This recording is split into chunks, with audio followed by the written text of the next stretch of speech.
Welcome to एडुजोस। एडुजोस में आप सभी लोगों का स्वागत है। दोस्तों, ये CSVC की वेबसाइट पे हम गए हैं। ठीक है, बिहार पुलिस की वैकेंसी आई है। इसमें आप लोग को गाइड कर देता हूँ कैसे एप्लीकेशन फॉर्म आप लोग को भरना है, कब तक भरना है। ठीक है, इस पूरी वैकेंसी का जो प्रक्रिया है, कैसे रिक्रूटमेंट होगी, कि क्या क्या चेंजेस हुए हैं इस बार। बहुत सारे चेंजेस हुए हैं, जो बहुत बड़ा चेंजेस है। ठीक है, और कितनी वैकेंसीज है, क्या एलिजिबिलिटी है। ठीक है, योग्यता कौन किसकी किसकी है, कितनी उम्र होनी चाहिए। ठीक है, कौन कौन इस फॉर्म को भर सकते हैं, आरक्षण कितना, किसको कितना मिलेगा, तो ये सारी जानकारी मिलेगी। वीडियो को पूरे ध्यान से देखिएगा। ठीक है, उसके बाद आप फॉर्म भरिएगा। ठीक है, सबसे पहले देखिए, ये नोटिफिकेशन है 29/7/2017 को। ठीक है, नोटिफिकेशन नंबर 1/2017 है। इस नोटिफिकेशन को जब तक ओपन कर लेते हैं, देखिए इसमें जो यहाँ आपको अगर अप्लाई करना है तो आप इस पे क्लिक करेंगे, online application for the post of constable in Bihar police, जो 31/7 से स्टार्ट हो गया है। तो आप इस पे जब क्लिक करेंगे तो आपको ये देखिए, अभी मैं रात में क्लिक कर रहा हूँ, इसलिए यहाँ पर ये चीज़ें लिख के आ रही है कि processing mode at administration and registration not allowed between 8 PM to 4 AM। ठीक है, 8 बजे रात्रि से लेकर 4 बजे सुबह तक आवेदन भरने की अनुमति नहीं दी गई है, क्योंकि रात्रि में ये लोग बैकएंड में कुछ मेंटेन कर रहे होते हैं आपका फॉर्म, इसलिए ये रात में अनुमति नहीं है। ठीक है, तो आप दिन में इसको भर सकते हैं। 4 बजे सुबह के बाद, यानी आप 5 बजे उठते हैं, 6 बजे उठते हैं, दौड़ लगा के आते हैं, तो उसके बाद से आप कभी भी इसको फॉर्म को भर सकते हैं रात के 8 बजे तक। ठीक है, तो ये वाली वेबसाइट है जहाँ पे देखिए लिंक आता है exam1.applied-gov.in। ठीक है, आप डायरेक्ट यहाँ से क्लिक करके जा सकते हैं सर, ऑनलाइन एप्लीकेशन वाले पे। ठीक है, अब नोटिफिकेशन आ गया हमारे पास। तो नोटिफिकेशन देखिए, नोटिफिकेशन में हम अच्छे से देख लेते हैं नोटिफिकेशन एक बार। केंद्रीय चयन पर्षद सिपाही भर्ती। ठीक है, ये 2017 के लिए आवेदन जो ऑनलाइन अंतिम तिथि जो है वो 30 अगस्त 2017 की है। ठीक है, आगे देखिए, विज्ञापन संख्या 1/2017। वेतनमान कितना मिलेगा इसमें, 5200 से 20,200, और साथ में ग्रेड पे मिलता है 2000, जो कि छठे वेतन के हिसाब से है। ठीक है, टोटल रिक्तियाँ जो है वो 9900 है, यानी लगभग 10,000 मान के चलिए, 100 कम है 10,000 में। ये जो स्केल है 2000 के हिसाब से, 5200, 20,200 का, ग्रेड पे 2000, तो ये चेंजेस हो जाएगा जब आपको, क्योंकि अभी बहाली आई है और अभी सातवां वेतन लागू नहीं हुआ है बिहार में। उस हिसाब से नोटिफिकेशन उस हिसाब से तैयार की गई है, पुराने के हिसाब से आपको छठा वेतन ही दिखाया जाएगा, सातवां नहीं दिखाया जाएगा। ये भी कम नहीं होती, लगभग 20-21 हज़ार के आसपास सैलरी बनती है आपकी। तो और अब सातवां वेतन लग जाएगा, तो जब तक रिक्रूटमेंट प्रोसेस कंप्लीट होगा, जब तक सातवां वेतन लग जाएगा, तो आप लोग को भी मिलने लगेगा उस हिसाब से वेतन। ठीक है, इसमें जो काम की चीज़ है वो देखिए, नीचे दिखाता हूँ मैं आपको। वीडियो को बहुत ध्यान से देखिएगा, इसमें बहुत सारी चीज़ें हैं जो चेंजेस हुई है। देखिए, मिनिमम जो है वो किसी भी तरह के उम्मीदवार हो, चाहे वो गृह रक्षा, होमगार्ड हो, आरक्षित हो, अनारक्षित हो, उससे कोई मतलब नहीं है। मिनिमम 30 अंक चाहिए। 100 अंकों की परीक्षा होगी, 2 घंटे की परीक्षा होगी, टोटल 100 प्रश्न पूछे जाएंगे, एक प्रश्न 1 अंक का होगा, और उसमें आपको 30% अंक लाना अनिवार्य है, अदरवाइज आप डिस्क्वालीफाई कर दिए जाएंगे, आपको असफल घोषित कर दिया जाएगा। ठीक है, ये जो परीक्षा होगी सिर्फ इसमें 30 नंबर लाना है, कोई मेरिट नहीं बनेगी। 30 नंबर के बाद आपको फिजिकल के लिए बुलाया जाएगा, जहाँ आपको दौड़ लगानी है, गोला फेंकना है, ठीक है, हाई जंप करनी है। ठीक है, और सीने का नाप होगा, चेस्ट को एक्सपेंशन के साथ आपको फुलाना है। वो सारी जानकारी अभी बताऊंगा, कितना कितना चाहिए, कितने मार्क्स का फिजिकल होगा, वो सारा चीज़ बताऊंगा। देखिए, लिखित परीक्षा अंतिम मेधा सूची का आधार नहीं होगी। लिखित परीक्षा केवल शारीरिक जांच माप परीक्षा के लिए अर्हक होगी, जिसको क्वालिफाइंग बोलते हैं। ठीक है, आगे देखिए, चाहे वो कोई भी हो, ये मत सोचे होमगार्ड हैं, हम बहाल हैं पहले से, तो मुझे नहीं किया जाएगा फिजिकल, मेरे साथ नहीं होगा। सब कुछ होगा उनके उनके साथ भी। और देखिए, ये सिपाही के पद पर आवेदन हेतु पात्रता, जिसको आप लोग एजुकेशनल क्वालिफिकेशन या क्वालिफिकेशन पूरा समझ लीजिए। देखिए, इसमें शैक्षणिक योग्यता जो है, वो इंटरमीडिएट 10+2, चाहे वो बिहार राज्य के बोर्ड से हो, BSCB से, या मदरसा बोर्ड से हो मौलवी का, या फिर संस्कृत बोर्ड से हो, शास्त्री या आचार्य। ठीक है, या फिर अन्य कोई भी राज्य सरकार द्वारा मान्यता प्राप्त जो बोर्ड है, वो अगर हो तो आप इसको फॉर्म भर सकते हैं। ठीक है, हाइट कितनी होनी चाहिए, हाइट जो जनरल कैंडिडेट के लिए 165 सेंटीमीटर होनी चाहिए, OBC के लिए 162, अनुसूचित जनजाति जिसको SC ST बोलते हैं, वो 160 सेंटीमीटर उनकी मिनिमम हाइट होनी चाहिए। ये मिनिमम है, ऊपर है तो कोई प्रॉब्लम नहीं है। ठीक है, और जो गोरखा हैं उनके लिए, बिहार सैनिक पुलिस के लिए 158 सेंटीमीटर, भारतीय मूल के जो गोरखा हैं उनको 158 सेंटीमीटर, और जो महिलाएं हैं उनको 155 सेंटीमीटर। ठीक है, मिनिमम हाइट होनी चाहिए। सीना जो है वो सिर्फ पुरुषों के लिए है, यहाँ पर 81 सेंटीमीटर जनरल कैंडिडेट के लिए होना चाहिए, फुलाने के बाद 86 हो जाना चाहिए, यानी 5 सेंटीमीटर का गैप होना चाहिए। ठीक है। अगर आपका सीना 82 सेंटीमीटर का है तो आपको फुलाकर 87 सेंटीमीटर तक ले जाना होगा, अदरवाइज आप डिस्क्वालीफाई हो जाइएगा। ठीक है, यानी अंतर जो है 5 सेंटीमीटर का होना चाहिए।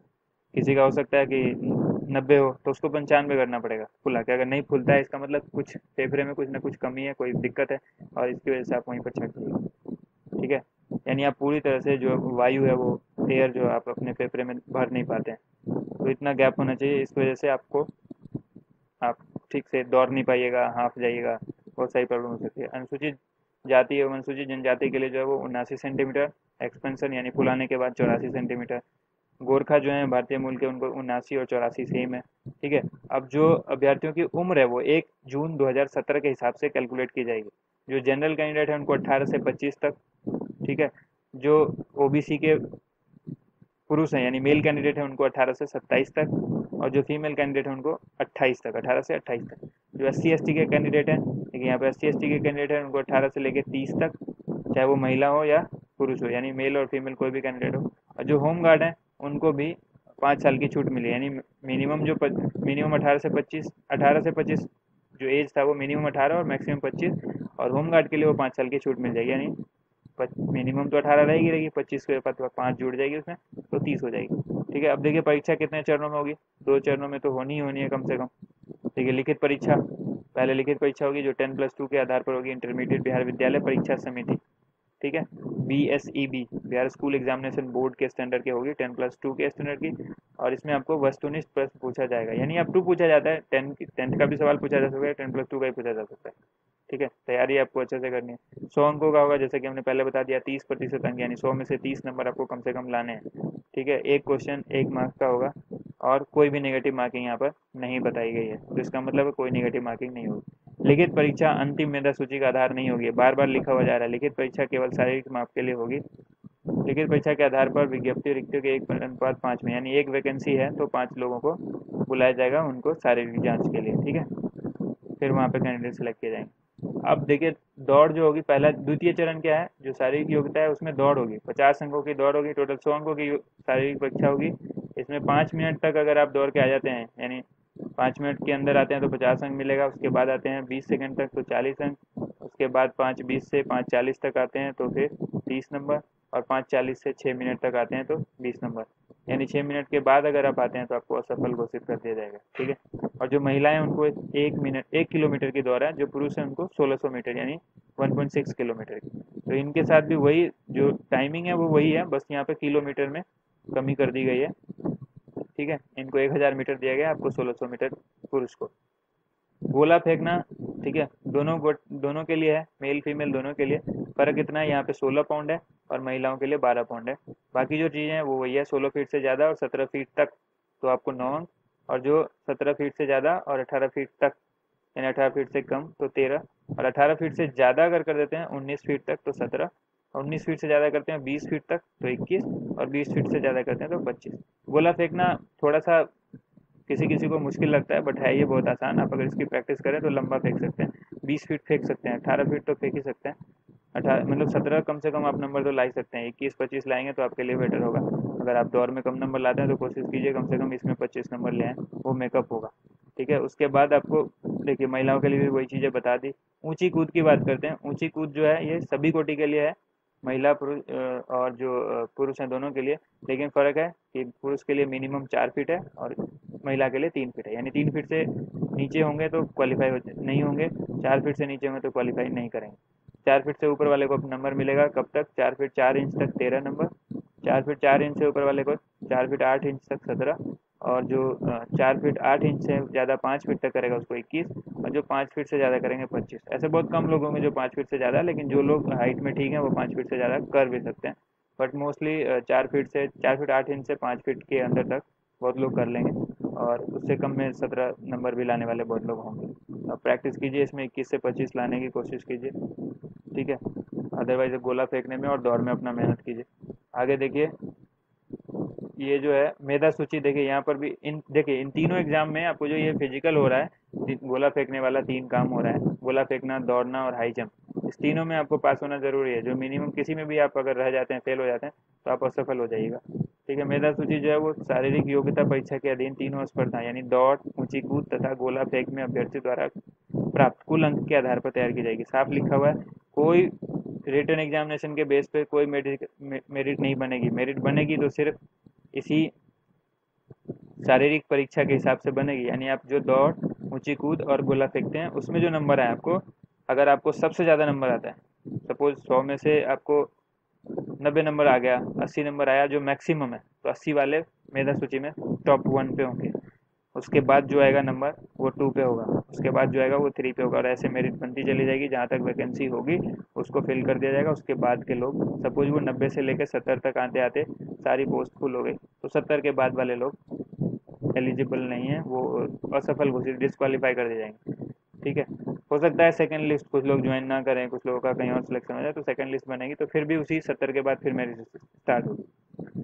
आगे देखिए, आरक्षण किसको किसको मिलता है। जो होम गार्ड है उनको जो है वो 50% इनकी सीट रिजर्व है। जो होम गार्ड है उनको 50% सीट जो है वो उनकी रिजर्व है, इन्हीं से भरी जाएगी। बाकी 50% में जनरल लोग और जितने भी आते हैं। बाकी ओबीसी एससी एसटी को जो है वो गवर्नमेंट के रूल के हिसाब से मिलता है छूट। लेडीज जो है उनको भी अपना उनका कोटा है। ठीक है, और अगर आप स्वतंत्रता सेनानी के पोता पोती नाती नतनी, यानी आपके अगर दादा दादी नाना नानी, अगर आप के अपने दादा दादी और नाना नानी स्वतंत्रता सेनानी थे, तो आप उनके बिहाफ पे 2% आरक्षण ले सकते हैं। वो क्षैतिज आरक्षण का प्रावधान किया गया। ठीक है, उनकी गिनती उसी आरक्षित आरक्षित वर्ग में की जाएगी।